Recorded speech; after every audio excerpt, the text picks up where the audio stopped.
먼저 이 자리에 참가해 주셔서 너무 감사드립니다. 좀 귀하신 분들 모셨는데요. SB 크립토의 수빈님하고 그리고 스티브 스카토낙스의 스티브님, 포필러스의 스티브님 모셨는데요. 좀 약간 어색하긴 하죠. 네, 어색하죠.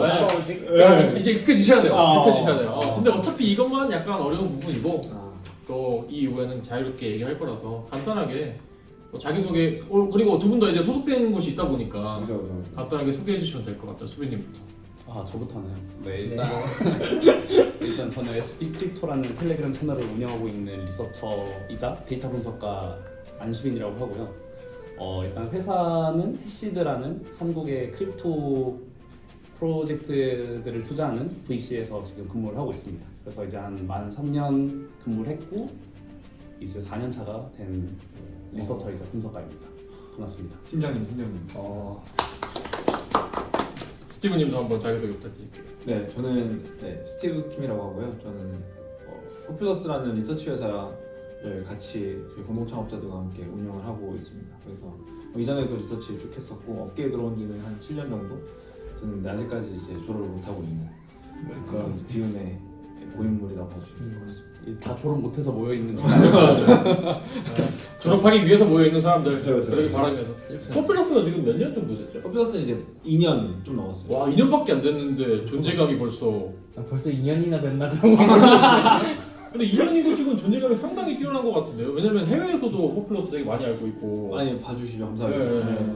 진짜 그렇게 이거 생각하면 크립토 쪽이 성장세라는 게 정말 너무너무 빠른 것 같아요. 왜냐면 수빈님도 채널 만드신 지 얼마나 됐죠? 저 거의 입사할 때쯤 만들었어요. 3년? 채널? 네. 텔레그램? 네, 텔레그램 채널이랑 거의 회사랑 비슷한 오, 시기거든요. 생각보다 오래 하셨네요. 네네. 근데 본격적으로 활동하신 게 얼마 안 되셨나?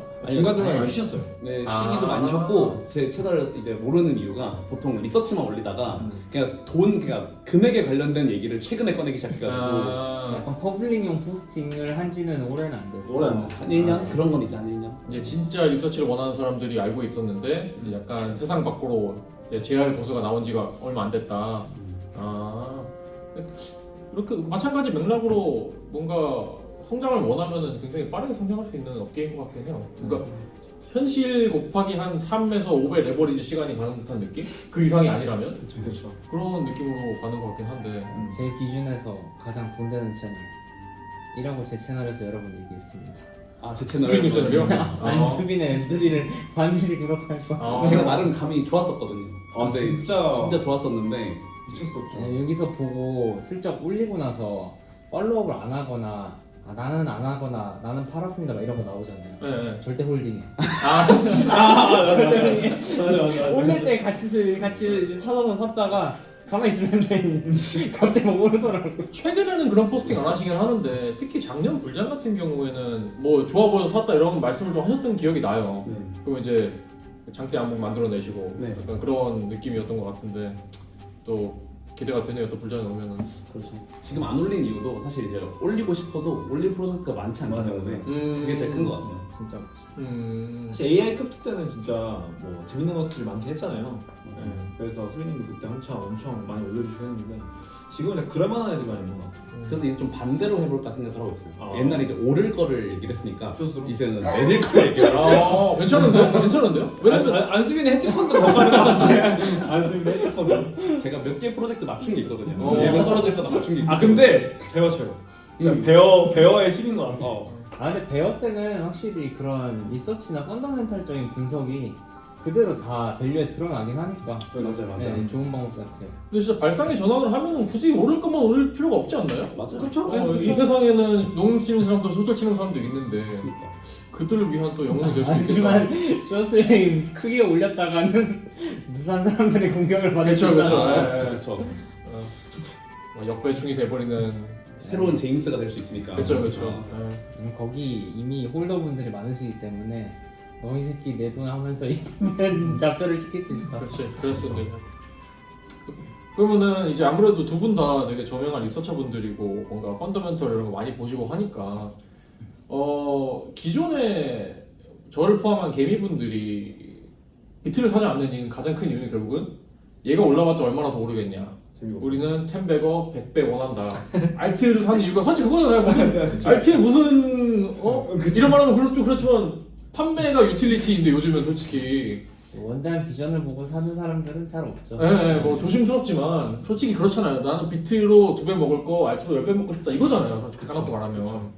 근데 요즘 보면은 그게 안 되는 것 같아요. 진짜 안 되는 것 같아요. 반대가 되고 있죠. 점점 비트만이 결국에는 답인 게 너무 뚜렷이 나오고 있고 뭐 장기적으로 알트를 홀딩하는 게 바보인데 여러분들은 비트 온리에 대해서 어떻게 생각하세요? 알트에 앞으로 희망이 있을까요?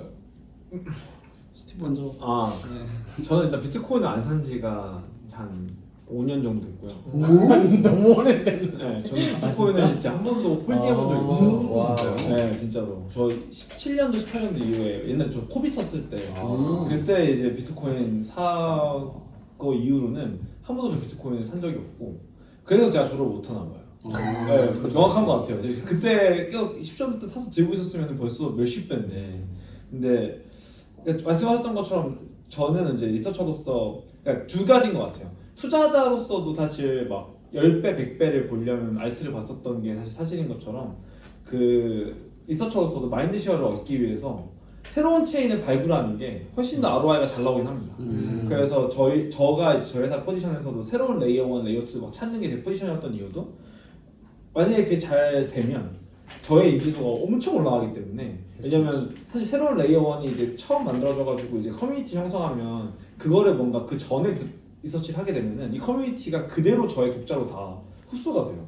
그래가지고 훨씬 더 영향력을 키우는 측면에서는 되게 도움이 되는데 반대로 이거 리스크가 너무 크긴 하다. 근데 어쨌든 저는 좀 22년도 때부터 이런 도파민에 좀 절여져 있어서 계속 새로운 체인 찾고 새로운 어떤 나레티브 찾고 이런 거에 좀 절여져 있기 때문에 저는 그냥 계속해서 이 굴레에서 벗어나지 못하는 것 같다라는 생각을 많이 하기는 하는데 그래서 저는 계속 알트를 고집하고 있어요. 지금도 알트를 고집하고 있고 계속 알트 고집하다가 지금 이제 빈테털이 거지가 됐는데 수위 있잖아요, 수위. 네, 수위도 이제 그래서 어떻게 보면 수위가 저희 회사에 성장하는 데 되게 큰 도움을 많이 줬죠. 수위가 이제 잘 됐고 저희가 수위가 딱 이 케이스예요. 커뮤니티 만들어지기 전부터 수위에 대한 이야기를 했는데 커뮤니티 만들어지고 나이트 만들어지고 시장 만들어지니까 그 사람들이 다 독자로 흡수가 된 케이스거든요. 그러니까 이런 걸 한번 맛보면 이제 새로운 수위를 찾아서 나서게 되거든요. 네, 그러다 보니까 이제 그 관성 때문에 비트코인으로 못 돌아가는 것 같아요. 왜냐면 비트코인은 물론 리서치적으로 할 것도 같고 주영님 같은 경우는 비트코인 관련해가지고 컨텐츠 많이 올리시지만 재미가 없는 것 같아요. 그냥 뭐 OP 캐시도 뭐 한다고 해도 뭔가 한정적이고 이러다 보니까 그래서 저는 그런 측면에서 그냥 계속해서 이 도파민에 절여져 있는 이 굴레에서 벗어나지 못하기 때문에 비트코인을 선택하지 않고 있다, 못하고 있다. 그래서 지금 빌터털이 거지가 아닌가 그런 생각하고 있습니다. 진짜 예상 외네요. 사실 저는 오히려 조금 반대인 게 올해 초에는 비트코인 말고는 사실 검증 게 거의 없을 정도로 비트코인만 계속 DCA를 하고 있고 일단 근데 저는 알트장이 올 거라 믿는 사람이긴 합니다. 이게 왜냐면은 장기적으로 봤을 때는 당연히 비트가 우세할 수밖에 없다고 생각을 해요. 왜냐면 비트라는 게 하나 어떻게 보면 종교가 되기도 했고 너무 확실한 내러티브를 가지고 있기 때문에 맞아요. 근데 그렇다 해서 워렌 버핏이 수익률이 제일 높았지만 그 사이에서 부자가 되지 부자가 못 된 펀드도 있었느냐? 항상 있었잖아요. 항상 있었죠. 결국 이제 욕심이 분명히 사람들이 생기는 거고 밸류를 측정을 제대로 못하는 분야가 생길 건데 그 부분에서 분명히 알트는 또 한 번씩 온다. 맞아. 그래서 결국에는 이제 개인적으로 이 크립토를 얼만큼 오래 있을 거냐에 따라서 개인 투자 주기가 바뀌는 것 같아요. 그래서 저는 이 비트를 한 향후 10년 내로 팔지 않을 각오로 비트를 지금 모으고 있거든요.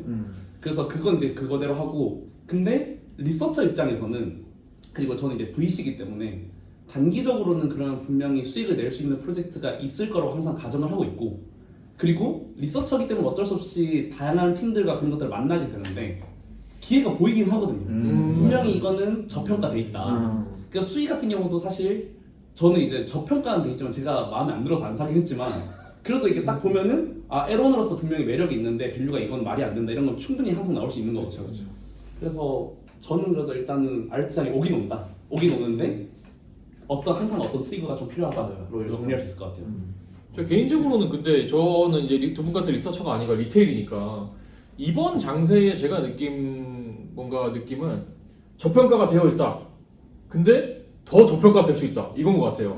그러니까 그리고 지하 248층, 지하실은 끝이 429층, 250층 그 끝도 없이 저평가가 되더라고요. 그게 너무 어려운 것 같아요. 리서처 분들이 봤을 때는 밸류에이션 찾아가지고 뭐 로직 찾고 그에 대한 하고 하는데 리테일 입장에서는 진짜 알트 사기가 너무 어려워졌어요. 너무너무 어려워요. 그럼 반대로 생각하면 돼요. 사실 우리가 500층이었다. 우리가 1000층이었다고 생각하면 천재인데? 네. 제가 생각했을 때 저는 밸류에이션은 그러니까 저는 최근에 이제 로켓님도 텔레그램 올렸지만 사람들이 이 공부를 안 한다고 생각을 해요.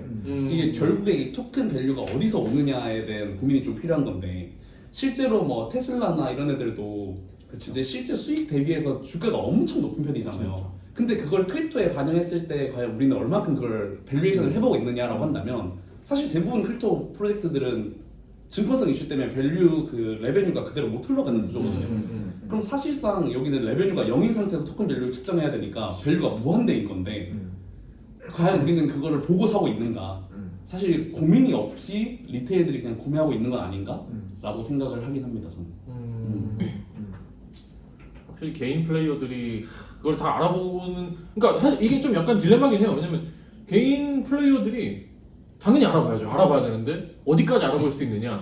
근데 최소한의 사실 안전장치가 있기는 해요. 저는 이제 뭐 프라이빗 딜부터 뭐 트레이딩, 뭐 오픈마켓 트레이딩 그 지금은 이제 빌딩할 때는 이제 트레이딩을 저는 멈추는 편이라서 안 하고 있긴 한데 옛날에도 토큰 터미널이 있었고 지금도 이제 디파이 라마 같은 게 있고 그러니까 결국에는 정확히 그 토큰으로 그 레브뉴나 이런 프로핏이 반영이 되지는 않는데 적어도 이제 볼륨이나 TVL은 저는 조금 요즘 허상이라고 생각하고 적어도 이제 꾸준한 덱스 볼륨이랑 뭐 피 레브뉴, 뭐 앱 레브뉴, 뭐 프로핏 이런 거 정도는 그래도 어느 정도 이제 디파이 프로토콜이나 덱스가 올라오면서 잡힌다고 보고 있거든요. 그러니까 제 기준에서는 저는 이제 어떤 섹터를 보고 또는 이제 어떤 토큰 알트를 살 때 이제 최소한의 지표 정도는 좀 보고 사려고 하는 편이에요. 그러니까 제 입장에서는 프로덕트가 매출이 없는데 또는 유저도 아예 없는데 이게 계속 상향을 하고 있다라고 하면은 저는 이제 물론 이제 돌파 매수 겸 그냥 따라가는 방법도 있긴 하지만 저는 그냥 그런 건 안 타고 그냥 다음 웨이브 그러니까 내가 보는 지표에 맞는 그런 L1이든 뭐든 DL이든 나올 때까지 좀 약간 기다리자 그런 편인 것 같아요. 저 같은 경우는 조금 이거 반대 성향이 좀 강한데 저는 사실 리서처니까 사람들이 되게 분석적이게 투자를 할 거라고 생각을 많이 하거든요. 뭐 아까 말씀드린 토큰 터미널이든 여러 디파이라만 들어가서 뭐 봐보고 레비뉴 봐보고 뭐 이렇게 해서 들어갈 것 같은데 사실 저 같은 리서처들은 오히려 그냥 그 사이클의 어떤 나래티브가 뭐가 될지 딱 그냥 예상하고 예측하는 그 범위인 것 같아요. 오히려 예상 예측의 범주 안에 이제 투자가 들어가다 보니까 펀더멘탈로 볼 거면 사실 이더리움만큼 좋은 애도 없잖아요. 근데 어쨌든 이더리움은 계속 떨어졌던 것처럼 그냥 어떻게 보면 리서치를 하는 게 저희가 어쨌든 인프라 리서치도 하지만 결국엔 가장 중요한 거는 이 시장에서 어떠한 나래티브가 이 시장을 쉐입할 거냐 그거를 미리 예측하고 미리 선빵을 날려야 되는 게 저희의 어떤 업무인 것 같아요. 리서처로서의 업무. 그래서 저희 리서처기도 하지만 어떻게 보면 조금 마케팅의 역할도 좀 하는 것 같고 그리고선 좀 나래티브를 만들고 스토리텔링의 역할도 하는 것 같아서 그래서 저는 뭔가 막 레비뉴 이런 것들은 좀 딥하게 좀 안 보는 편인데 당연히 장기적으로 보려면 그렇게 봐야 될 것 같긴 한데 만약에 좀 더 막 그 사이클마다의 어떤 대장주를 골라라 이러면 좀 이런 지표들이랑은 좀 무관한 것 같아요. 지금 시장이 뭘 필요로 하냐 뭐에 관심이 많냐 이런 것들을 좀 잘 파악을 한 다음에 그거에 가장 수혜를 받을 수 있는 어떤 종목 또는 체인 또는 토큰이 뭐가 될까에 대한 고민을 저희는 좀 많이 하는 편인 것 같고 사실 지금 보시면 알겠지만 지금 메인 테마는 스테이블 코인이잖아요. 그러다 보니까 이거에 대한 수혜를 받을 수 있는 애들이 뭐가 있을까에 대한 고민을 되게 많이 하는 부분인 것 같고 그래서 사실 저는 개인적으로 시장 참여자들이 굉장히 비이성적이라는 거에 대한 신봉을 하는 사람이기 때문에 애초에 밸류에이션이 전 이성적일 거라고 생각하는 것 자체부터가 좀 비이성적이라고 생각해요. 네. 저 너무 동의하는 부분이고 그래서 사실 저는 이제 완전 엔지니어 출신에서 데이터 분석가를 하다가 이제 VC에 왔는데 오히려 시간이 지나면서 느끼는 거는 결국에 이거를 밸류에이션 이런 걸 보기보다는 통계적으로 투자하는 게 훨씬 더 이득이라는 생각을 많이 해요. 특정 섹터에 있어서 음. 우리가 어느 정도 밸류에이션에 투자해서 성공하면 몇 배라고 했을 때 우리가 얼만큼 디스트리뷰션을 했을 때 가장 성공적인 효과를 낼까가 오히려 되게 성공적인 전략이었던 것 같고 그래서 AUM이 큰 VC일수록 그 전략을 많이 쓰는 것 같아요. 그래서 A6인지 패러다임, 폴체인 되게 많은 VC들이 투자를 하는 거 보면은 수도 엄청 많고 엄청 많죠. 사실 얘네가 DD를 하는가에 대한 생각도 진짜 많이 하게 되는데 근데 아 이거 진짜 시간 이해하기가 없어 보여 진짜. 예, 그런 식은 없어 보여. 왜냐면 저는 엔지니어니까 다 본단 말이죠. 네. 맞아. 그리고 저희는 AUM이 어느 정도 한정이 돼 있으니까 그걸 선택해서 가야 되는데 근데 그럼에도 그들이 돈을 많이 버는 이유는 그렇게 해서 하나 걸리면 되기 때문에 맞아. 그래서 약간 본인의 자산 규모에 따라서 이 맞아요. 업계는 좀 투자 전략이 바뀌는 것 같다. 진짜 그렇죠. 그래서 개인 투자는 그렇게 안 하지만 약간 VC 투자는 그렇게 하는 게 또 맞는 것 같기도 하고. 그러면 또 질문 드리고 싶은 게 아무래도 좀 원초적인 질문이긴 한데 결국에는 이걸 보시는 분들이 또 궁금해하실 분 그럼 그 부분을 긁어드리자면 뭐 스테이블 코인 테마 말씀하셨잖아요. 그러면 지금 뭐 눈여겨보고 계시는 코인 있으신가요? 사실 지금 이제 저는 그러니까 서클 상장이 지금 이끌고 있는 이 하나의 큰 웨이브라고 생각을 하는데 저는 그 했을 때 결국엔 지금 나올 체인은 두 가지인 것 같아요. 플라즈마 스테이블인 거고 그 다음에 뭐 트론은 원래 전통적인 강자였으니까 근데 어쨌든 이 플라즈마 스테이블 두 개가 테더백드 둘 다 테더백드거든요. 제가 신기한 게 놀라워리만치 5대5로 배분을 했어요. 테더가 어디에도 기울지 않으려고 노력을 많이 했고 결국에 이 두 개의 체인을 테더가 밀어주는 이유는 트론이 지금 이 테더의 이 마켓 쉐어를 가져가는 거가 지금 싫은 거예요. 그러다 보니까 이제 트론이 이제 테더를 통해서 얻는 어떤 이득들을 최대한 자기가 지지하는 체인들한테 흘려주기 위한 이제 오브젝트를 가지고 있는 거고 노블 같은 경우는 어쨌든 스테이블 코인에 스페시픽하게 만들어진 체인이니까 그거에 대한 이제 수혜를 볼 수 있다. 노블 같은 경우는 투자할 수 있는 방법이 없잖아요. 그죠. 네, 그러다 보니까 이제 아직까지는 투자를 못 하고 있지만 결국에는 테더 같은 경우는 IPO를 안 할 것 같아요. 뭐 파블로가 얘기했던 것처럼 사실 자기네들 규제 리스크도 있을 거고 여러 가지 리스크 때문에 IPO 안 할 거라고 하면 이 하이프는 결국 어디에가는 분산이 될 건데 전 이게 이제 어쨌든 테더백드 체인들이나 아니면은 스테이블 코인 스페시픽하게 만들어진 체인들한테 갈 것이다. 근데 이게 과연 궁극적으로 이 테더를 중심으로 만들어진 체인이 잘 될 거냐 이것도 별개의 얘기거든요. 그냥 어쨌든 별개의 얘기지만 제가 아까 얘기했던 것처럼 뭐 스테이블 코인이 정말로 스테이블이나 뭐 플라즈마에서 잘 되든 안 되든 간에 일단 엄청나게 시장은 그냥 무지성으로 이걸 구매를 할 것이다라고 생각을 저는 개인적으로 좀 많이 하는 편인 것 같아요. 저는 약간 오히려 토큰 밸류가 잘 안 흘러가고 결국에 테마주로 끝난다면 사실 대부분의 리테일은 본인이 약간 이익 구간에서 절대 수익 실현을 못 할 거라고 생각을 하거든요. 왜냐면 이게 정말 빠른 템포로 흘러갈 거라 생각을 해요. 그래서 저는 오히려 스테이블 코인의 가장 큰 수혜주는 페이팔, 서클, 로빈후드 오히려 그냥 전통적인 레거시 주식으로 가는 게 더 맞지 않나라고 생각을 해요. 왜냐면 크립토에 있다 보면은 대부분의 사람들이 코인만 투자를 해야 된다고 생각을 진짜 많이 하게 되는데 사실 저는 이게 도파민에 중독돼서 그런 거라 생각을 하거든요. 그래서 저는 정말 장기적으로는 서클이 지금까지 쌓아온 레귤레이션 백그라운드 그리고 코인베이스와의 어떤 역학 그런 것들을 생각했을 때 저는 개인적으로 서클을 DCA 하려고 하고 있습니다. 그리고 크립토 쪽에서는 스테이블 코인 테마로 아무것도 안 하려고 하고 있어요. 저는 그렇습니다. 저는 일단 주식을 투자를 안 해요. 저도 방금 말한 정확한 그 네, 주식 안 한 지 엄청 저는 주식 오래됐어요. 안 한 지 오래됐고 전 주식을 애초에 한 2번 3번은 거래해보고 너무 UI가 복잡해서 그냥 다 버려버렸어요.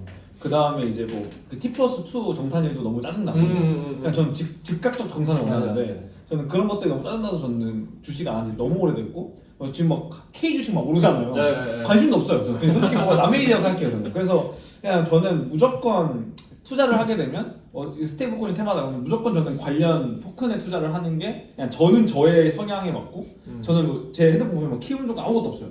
전 토스 증권도 안 해요. 그냥 토스 증권도 뭔가 불편하더라고. 그래서 저는 그냥 무조건 그러니까 결국에는 그 크립토 안에 있는 돈들 그러니까 뭔가 수빈이 말하는 그 장기적인 형태의 어떤 그 스테이블 코인 수혜주들은 지금 서클에 사는 사람들은 아마 그 돈을 많이 흘려갈 것 같은데 이 크립토에 고여있는 사람들은 사실 주식을 사기가 굉장히 어려운 사람들이라고 생각해서 이 사람들은 결국에는 어딘가에 분명히 이 돈이 흘러갈 거라고 생각을 하는데 저희의 역할은 어쨌든 그게 들어가기 전에 그 사람들의 돈이 들어가기 전에 미리 한국 투자자들이나 저희 독자들한테 알려주는 거죠. 이런 애들이 잘 될 수 있다. 그러니까 그냥 예의주시해라. 그래서 근데 이들이 정말로 그 어떤 지표를 기반으로 정말 성장했다라고는 할 수 없지만 이 시장의 지금 가장 중심적인 토픽은 이 토픽이고 이거에 가장 수혜를 볼 수 있는 애들은 얘네들이니까 얘네들 주시하는 정도는 알려줄 수 있는 게 저희 역할이라고 생각을 하고 있습니다. 저도 원래 이런 생각이었다가 이제 엊그제 주피터랑 유니스왑에 이제 서클 막 로빈후드 이런 게 이제 RWA가 들어오면은 이거 가지고 크립토에서는 분명히 또 누군가 사고 또 이 사는 사람들을 이용해서 또 풍차 돌릴 디파이 프로토콜들은 또 뭐 볼트든 언상품들 만들 거고 그게 꿀단지가 커지면 결국 또 바이낸스나 하이퍼리퀴드 이런데 퍼프랑 스팟에도 뭔가 또 막 들어가고 이런 짓들이 일어나지 않을까 해가지고 보고 있기는 해요. 사실 저도 당연히 주식 안 한 지 오래됐고 뭐 미국 주식, 한국 주식 다 안 하는데 오늘 주피터 UI에 이제 X서클이 잡히는데 살까? 순간적으로 바로 이제 솔라나를 집어넣고 막 그 시뮬레이터를 보고 있더라고요 제가. 그래서 이 정도의 UX나 너무 아무 생각이 없이 그냥 밈코인 하나의 티커처럼 인지가 되니까 맞아. 이거 나가는 사람들 분명히 왜냐면 저희는 이제 조금 더 오래 있었던 사람들은 옛날 그 미러를 알잖아요. 이제 신테틱스랑 이제 가셨지만 네. 그러니까 이제 골드나 이런 것만 생각하다가 주식? 딸깍? 주피터 딸깍? 그래서 이게 저는 좀 앞으로 궁금해지지 않을까? 약간 사람들이 많이 보지 않을까? 저도 안 그래도 바로 그 다음 질문이 그거였어요. 왜냐면 주식을 안 한다고 하시니까. 근데 어젠가가 바로 그 토큰 주식가 나온 거잖아요. 맞아요. 그래도 여전히 뭔가 자신의 생각에는 변함이 없으신 거예요? 네, 저는 그러니까 주식 자체에 대한 뭔가 좀 반감이 있는 것 같아요. 그러니까 뭔가 재미가 없다고 해야 되나요? 그러니까 저는 완전히 뇌가 녹아버린 거죠. 그냥 좀 비트코인도 재미없어서 안 하고. 그렇죠. 그래서 전 이더리움 투자도 저는 한 5년 동안 안 했거든요.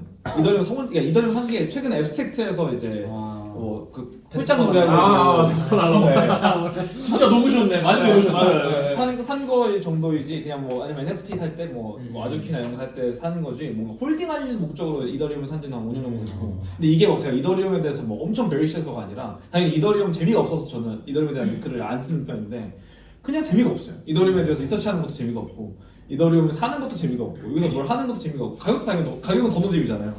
그러니까 이제 저는 뭔가 좀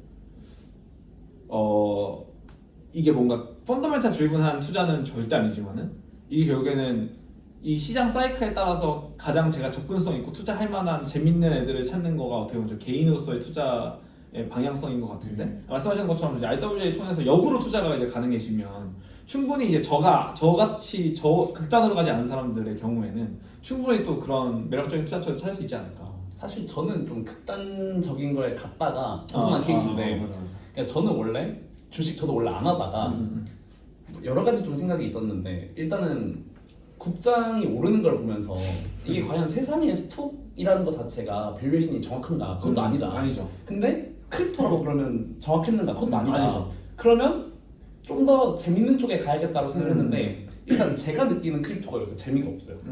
일단 그건 맞죠. 이게 크립토가 그 최근에 난센 CEO가 얘기를 했는데 크립토가 처음에 나오고 난 2009년 처음 나오고 16년이 지났는데 가장 큰 시장이 달러를 블록체인 위에 올리는 거다.